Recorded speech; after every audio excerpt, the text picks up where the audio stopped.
Hi everybody, this is Mr Duncan in England. How are you today? Are you okay? I hope so.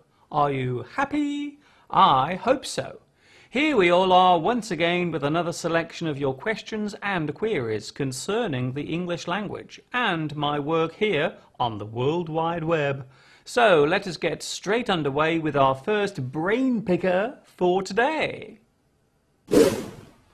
What is the difference between near and close, really and actually? This question comes from Laura Febra from Castellón in Spain. When we use near or close, we are expressing the position of one thing compared to another, or the distance between you or me and an object. We can use near and close to show that a certain time is approaching or that time will soon arrive.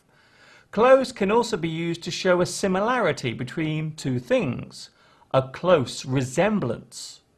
Close also expresses a strong emotional connection between family members or friends.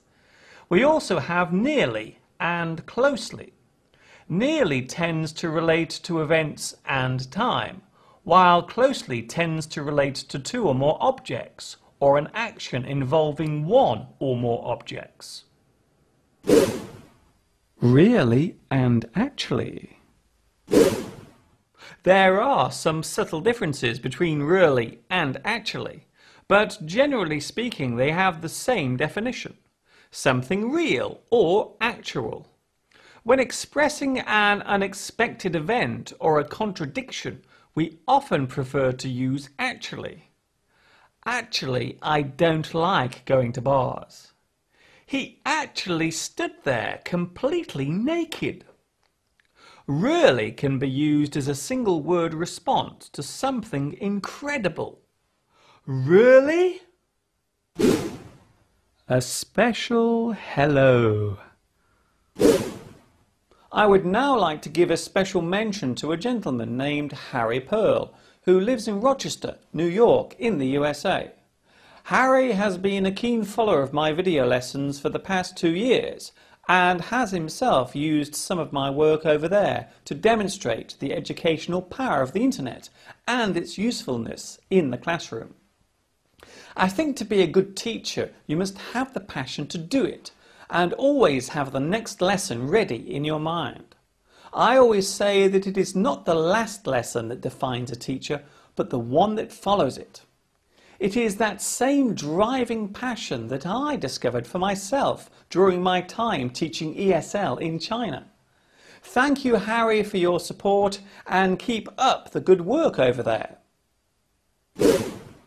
How many ways can we use the word always in a sentence? This question comes from Tatiana, watching in the Ukraine. This is not such a difficult one to answer. When we want to express something that often happens to us, or an action that we regularly do or often did, then we use always as a way of showing it. I always make sure I'm in bed before midnight. It can also show that something has never changed. I have always done my shopping on a Friday.